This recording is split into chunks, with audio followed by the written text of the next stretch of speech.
நேயர்கள் அனைவருக்கும் அன்பான வணக்கம். இந்த தொகுப்புல தை மாதம் நமக்கு எப்படிப்பட்ட பலன்கள்லாம் கிடைக்கும் அப்படின்னு பார்க்கலாம். தை மாதம் தமிழ் மாதத்தின் 10வது மாதம், அதாவது 2024ஆம் வருடத்தின் தமிழ் மாதத்துக்கு இது முதல் மாதம் அப்படின்னு கூட சொல்லலாம். தை மாதம் 1ஆம் தேதி முதல் 21ஆம் தேதி வரைக்கும் இருக்கு. ஜனவரி மாதம் 15ஆம் தேதி முதல் பிப்ரவரி மாதம் 12ஆம் தேதி வரைக்கும் இந்த தை மாதம் இருக்குது. ஆங்கில மாதத்துக்கு பொதுவாகவே நம்ம எந்த ஒரு நல்ல செயலையும் நம்ம ஆரம்பிக்கிறதுக்கு தை மாதத்தில் ஆரம்பிக்கிறது தான் வழக்கம். இந்த தை மாதத்தில் தான் சூரியன் தன்னுடைய வடதிசை பயணத்தை தொடங்குறாரு. உத்தராயணிய காலம் அப்படிங்கிறது ஆரம்பமாக போகுது. தேவர்களோட உலகுக்கு தட்சிணாயனம் எனப்படும் 6 மாத இரவு காலம் முடிஞ்சு 6 மாத பகல் காலம் அப்படின்னு சொல்லக்கூடிய உத்தராயண காலம் ஆரம்பமாக போகுது. இதுவே இந்த தை மாதத்தோட பெருமை அப்படின்னு கூட சொல்லலாம். ஆடி மாதத்தில் விதைச்ச நெல்லெல்லாம் தை மாதத்தில் தான் அறுவடை செய்வாங்க. அந்த அறுவடை செஞ்ச நெல்லில் தான் தை பொங்கல் அன்று புது அரிசியில் பொங்கல் செய்து சூரிய பகவானுக்கு படைப்பாங்க. அதே மாதிரி கடவுளுக்கு நன்றி சொல்லும் விதமாகவும் இருக்கும் இந்த தைப்பொங்கல். இந்த தை மாதத்தில் ஏகப்பட்ட விசேஷங்கள் அப்படிங்கிறது இருக்கு. தைப்பொங்கல், மாட்டுப்பொங்கல், காணும் பொங்கல், பூசம் வருது. தை அமாவாசை ரொம்ப மிக மிக விசேஷம் அப்படின்னு கூட சொல்லலாம். மக்கள் நல்ல விளைச்சலுக்கு உதவிய சூரிய கடவுளுக்கு நன்றி செலுத்தும் விதமாக தான் தை மாதத்தின் முதல் நாளை தை பொங்கலாக நம்ம கொண்டாடுறோம். இந்த தை மாதத்தை மகர மாதம்னு கூட அழைப்பாங்க. ஏன்னா மகர ராசிக்குள்ள சூரியன் நுழைவது தான் அதுக்கு காரணம். இப்படிப்பட்ட இந்த தை மாதத்துல கிரகங்களோட நிலைகள்லாம் எப்படி இருக்கு அப்படின்னு பார்த்தோம்னா, சூரியன் மகர ராசியில சஞ்சரிக்கிறாரு. செவ்வாய் தனுசு ராசியில இருக்கிறாரு. மாதத்தின் பிற்பகுதியில மகர ராசிக்கு போறாரு. புதன் தனுசு ராசியில இருக்கிறாரு. அதன் பிறகு மகர ராசிக்கு போறாரு. சுக்கிரன் விருச்சிகத்துல இருக்கிறாரு தை மாதம் 5ஆம் தேதி வரைக்கும். அதன் பிறகு தனுசு ராசிக்கு போறாரு. குரு மேஷ ராசியிலையும், சனி கும்ப ராசியிலையும், ராகு மீன ராசியிலையும், கேது கன்னி ராசியிலையும் இருக்கிறாங்க. இப்படிப்பட்ட சஞ்சாரத்துல தான் இந்த தை மாதம் பிறக்குது. இப்படிப்பட்ட நிலையில இந்த 12 ராசிக்காரர்களுக்கும் எப்படிப்பட்ட பலன்கள்லாம் கிடைக்கும் அப்படின்னு நம்ம விரிவாவே பார்க்கலாம். வரவறிந்து செலவு செய்ய வேண்டும் அப்படின்னு நினைக்கக்கூடியவர்கள் தான் இந்த கும்பராசிக்காரர்கள். எதையும் உன்னிப்பாக கவனிக்கும் திறன் கொண்டவர்களும் கூட நீங்க. அவிட்டம் 3, 4ஆம் பாதம், சதயம், பூரட்டாதி 1, 2, 3ஆம் பாதத்தில் இருக்கிறவங்களுக்கு இந்த தை மாதம் எப்படி இருக்கும், என்னென்ன பலன்கள்லாம் கிடைக்கும் அப்படின்னு பார்க்கலாம். மாத தொடக்கத்திலேயே உங்கள் ராசிநாதன் சனி உங்கள் ராசியிலேயே சஞ்சரிக்கிறாரு. இதுவரைக்கும் விரயச்சனியின் ஆதிக்கத்தில் இருந்துட்டு வந்திருப்பீங்க கும்பராசிக்காரர்கள் எல்லாருமே. இனி ஜென்மசனியின் ஆதிக்கம் தொடங்க இருக்குது. அதனால ஆரோக்கியத்தில் கொஞ்சம் கவனத்தோடு இருக்கணும். எதையும் ஒரு முறைக்கு பலமுறை யோசித்து செய்கிறது நல்லது. முடிவுகள் எடுக்கும் பொழுது அனுபவஸ்தர்களோட ஆலோசனையும் நம்மளுடைய குடும்பத்தின் சூழ்நிலைகளை அறிந்தும் முடிவெடுக்கிறது நல்லது.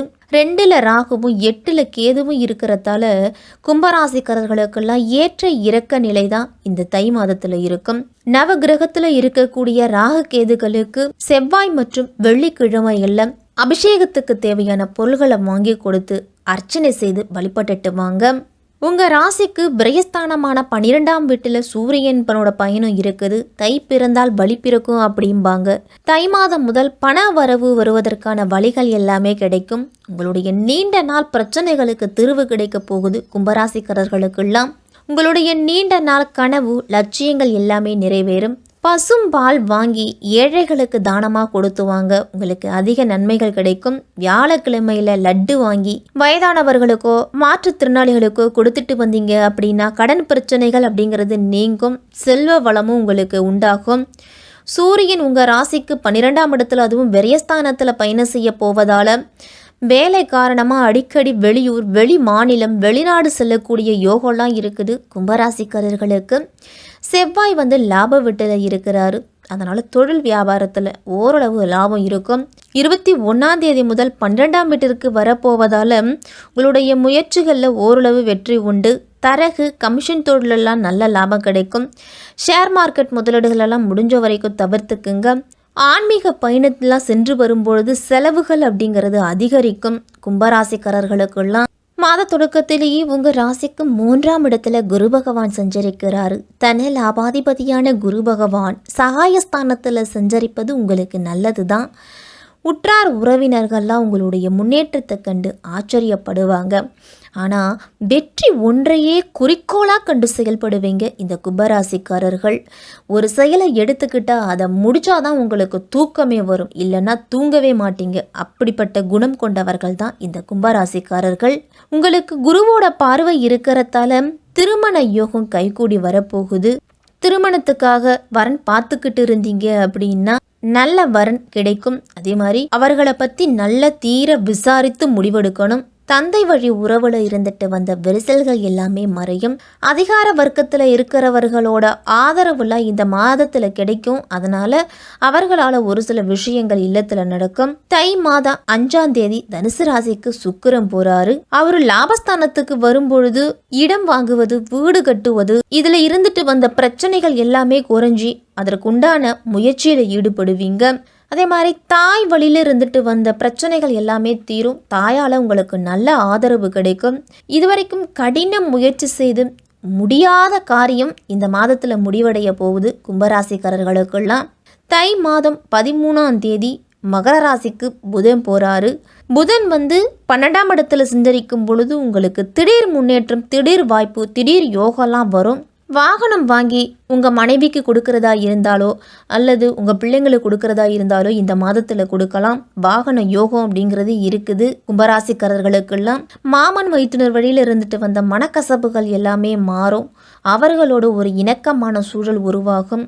இருந்தாலும் உற்றார் உறவினர்களோடு ஒரு அடி தூரம் நிற்கிறது தான் நல்லது கும்பராசிக்காரர்களுக்கெல்லாம். உங்களுடைய சேமிப்பு அப்படிங்கிறது உயரும். நீங்கள் புதிய முயற்சிகளில் ஈடுபடும் பொழுது அதிகளவு முதலீட்டை ஈடுபடுத்தாமல் இருக்கிறது தான் நல்லது. தற்சமயத்துக்கு ஜென்ம சனியின் ஆதிக்கம் இருக்குது கும்பராசிக்காரர்களுக்கெல்லாம். இதுவரைக்கும் விரயஸ்தானத்தில் சஞ்சரித்து பல இன்னல்களையும் இடர்பாடுகளையும் கொடுத்துட்டு வந்திருப்பாரு சனி பகவான். இனிமேல் உங்களுக்கு ஜென்ம சனியாக வரப்போறாரு. பொங்கு சனியாக இருந்தால் உங்களுக்கு தொழில் உத்தியோகம்லாம் சிறப்பாக இருக்கும். பொங்கு சனியாக இல்லை அப்படின்னா தொழில் உத்தியோகத்திலலாம் சற்று கூடுதல் கவனத்தோடு இருக்கணும். பெரிய அளவில் முதலீடுகள் செய்யும் பொழுது எச்சரிக்கையாக இருக்கிறது நல்லது. யாருக்கும் கடன் கொடுப்பதையோ கடன் வாங்குவதையோ தவிர்த்துக்குங்க. பெண்கள்லாம் இரவல் நகைகள் எல்லாத்தையும் வாங்குவாங்க, அதெல்லாம் தவிர்த்துக்கணும். முதல் சுற்றோ 3வது சுற்றா இருந்தீங்க அப்படின்னா காசற்று கவனத்தோடு இருக்கணும். ஆரோக்கிய தொல்லை அப்படிங்கிறது அடிக்கடி வரும்.